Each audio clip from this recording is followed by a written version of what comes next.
From our studios in Atlanta, this is CBT News. To talk about new technologies in the world of digital marketing, we're joined by Matt Raymond, who's the Digital Marketing Director at Halterman's Toyota in East Stroudsburg, Pennsylvania. Welcome to CBT News, Matt. Hey guys, thanks for having me on today. It's a great time to be here. Sure. Yeah, thanks for taking the time. I know right now you're very busy and you've got a big dealership to operate there. So talk to us a little bit about your start in the auto industry and where you came from. So kind of a 5,000 foot view. My wife was living in Pennsylvania. I was living up in New England.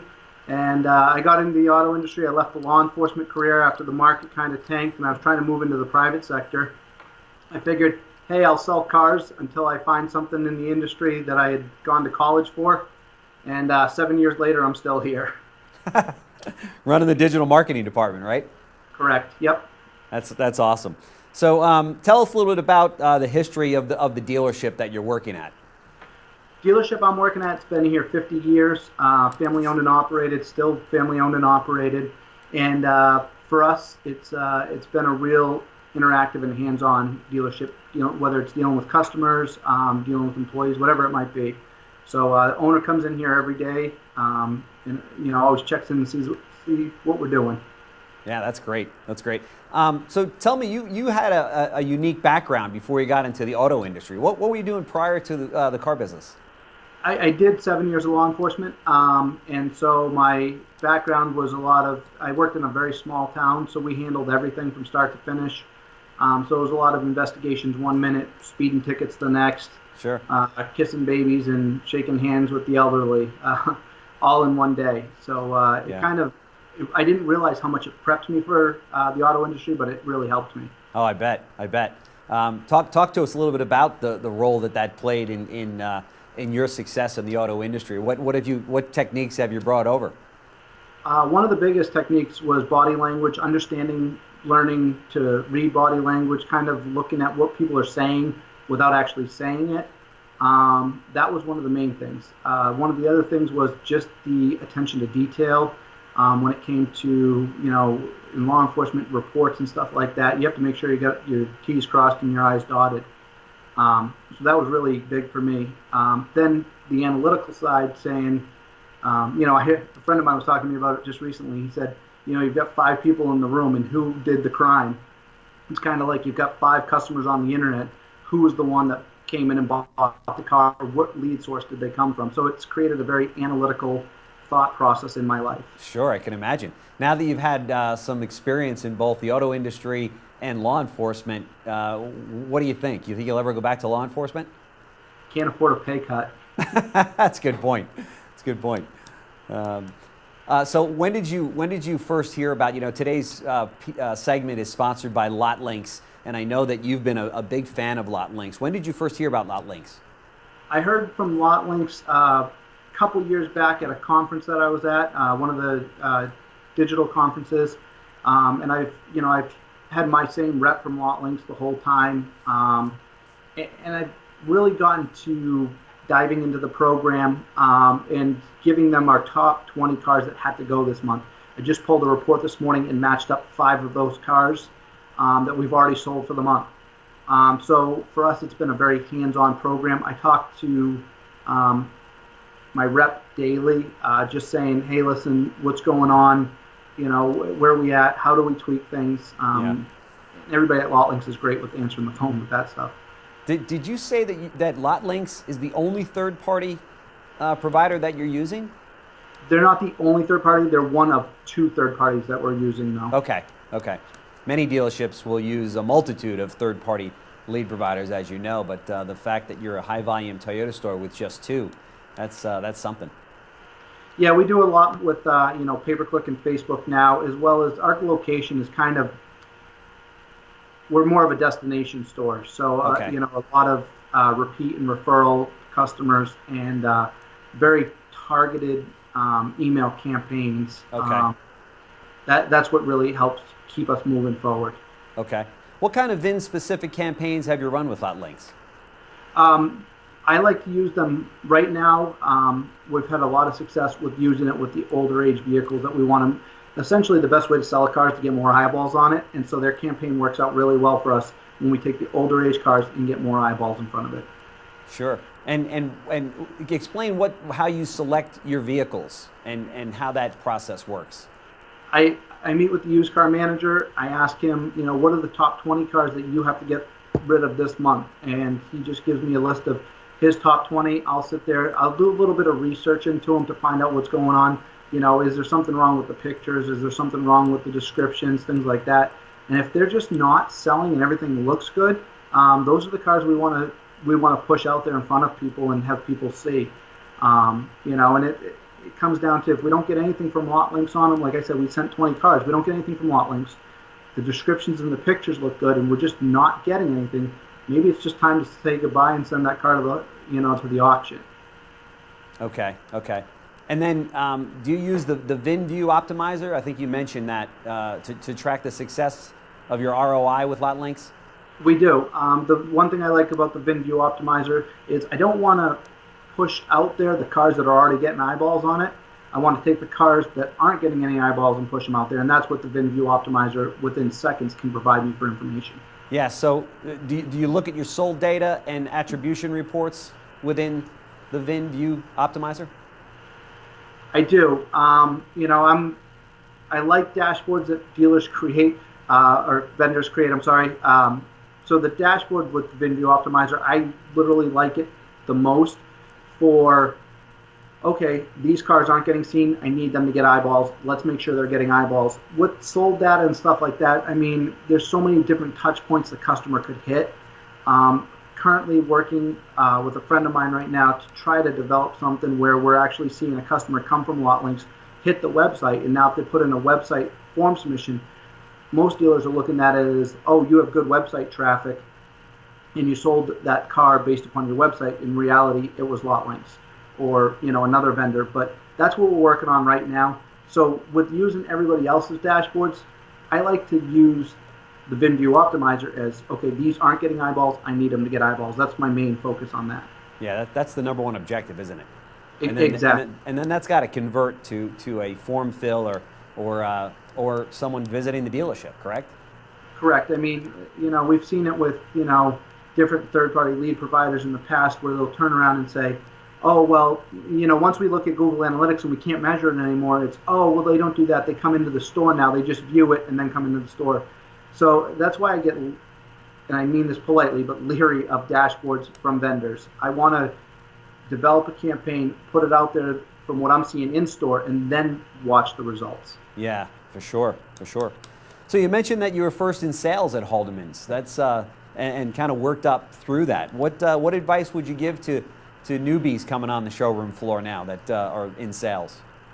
I would tell them now, with everything the way it is in 2017, is to set up your own Facebook business page to establish a phenomenal customer base. Because essentially what I'm doing at the dealer level, salespeople could do at their own level nowadays, with Facebook marketing and things like that. And they could just create a customer base where, instead of getting manageritis and wanting to move up, sure, they can stay right where they're at, make their own schedule, sell just as many cars, and probably make even more money. There's some great people in the industry that are, I'll use the quote-unquote salespeople, but they're phenomenal at what they do. They right. attend conferences.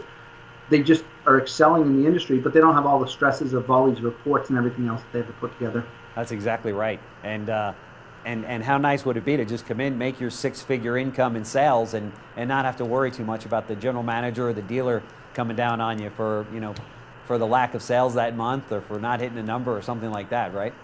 Exactly. And being in the digital marketing role here at the dealership, they think it means IT and I forgot my password and all this other sure. stuff. So, hey, if you're your own marketer, you don't have to worry about remembering everybody else's passwords either.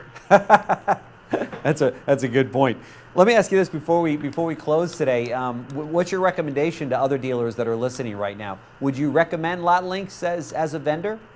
I would recommend LotLinx as a vendor. And my reason is it for everybody?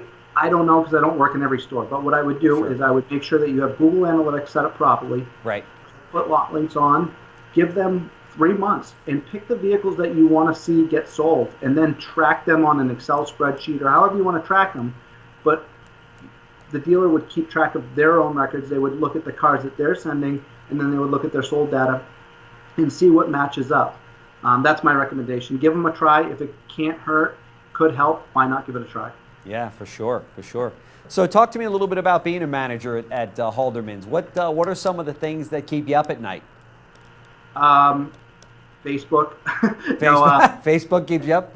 Everything comes to my phone. We have a lot of customer interaction through, Facebook Messenger, Sure. emails, review sites. We have 2 franchises, so a lot of that. But the organization themselves is phenomenal to work for. My owner, dealer principal base there, they're absolutely amazing people. So there's That's never great. any acid reflux that comes from that type of management. Ultimately, it's just how do we increase sales, and more importantly, how do we make sure we're increasing customer satisfaction? Yeah, that's what it's all about, isn't it? It is. Yeah. And you've been in the industry, I think you said 7 years so far? 7 years, yep. And any desire to one day be a dealer yourself, dealer principal? I don't have a desire to be a dealer principal. My ultimate goal and dream is to dive more into a data position. Really? Okay. That's what excites me. I'd really like to help dealers develop strategies and stuff like that. And I'm not talking like consulting. Well, I think we have plenty of consultants out there. But literally to be able to just go in and say, hey, listen, guys, I think this is awesome. I think this is broken, but I don't think you have to get rid of it. You just got to tweak some stuff. Yeah, for sure. And my dealership is really awesome with letting me speak at conferences to help people like that. Oh, that's great. As well as if I get a call from, I have friends in Georgia, friends in Pittsburgh, wherever they might be. They'll call me up and say, hey, can you look at something for me? And I'll look at it, but I'll do the same thing for them. So I really believe in networking and creating a partnership with everybody. Yeah, that's really what the industry is all about. What kind of volume is your store doing?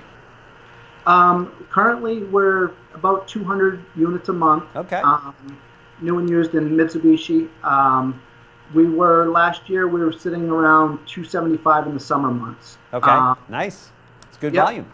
Good volume. Like I said, a consistent sales staff. We have a very young sales staff, but they're very consistent. And then we're just working on processes and stuff like that with them, and really working on getting them to their own marketing level now, Sure. introducing some video and stuff like that with them. So, we're just growing as it is. So. Yeah, that's great.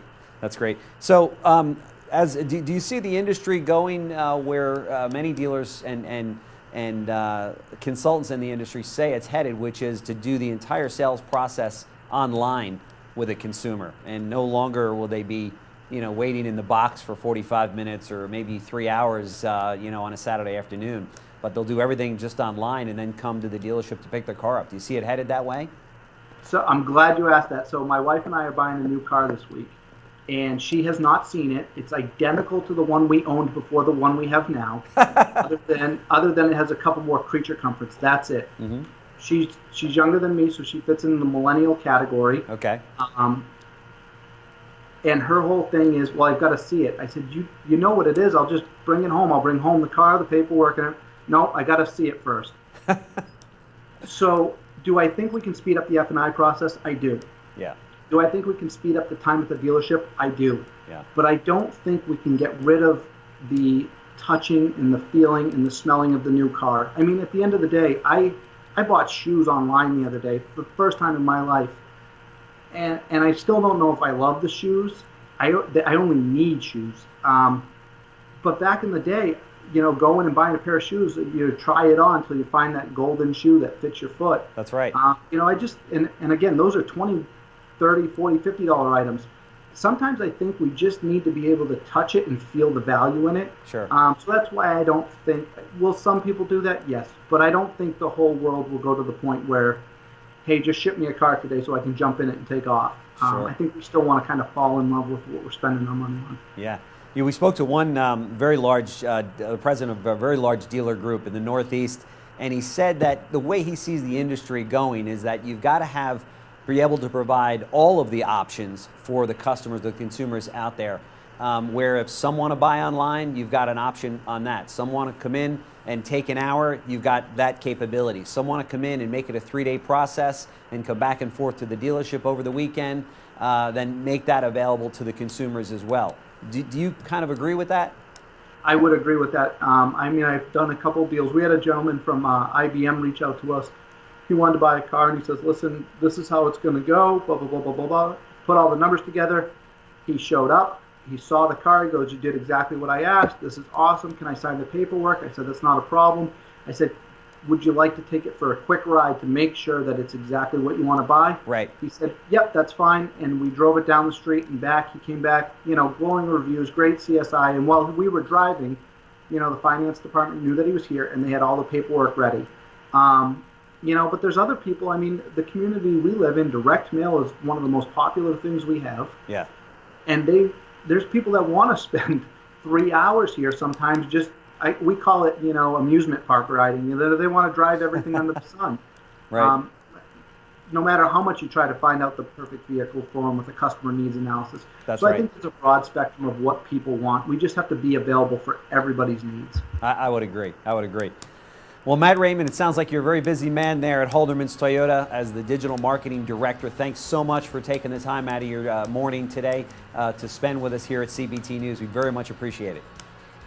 Thank you very much. I really appreciate being on, and I hope you guys have a great year. Great, thank you as well. We hope you do as well. Thank you for watching the official news source of the retail automotive industry, CBT News.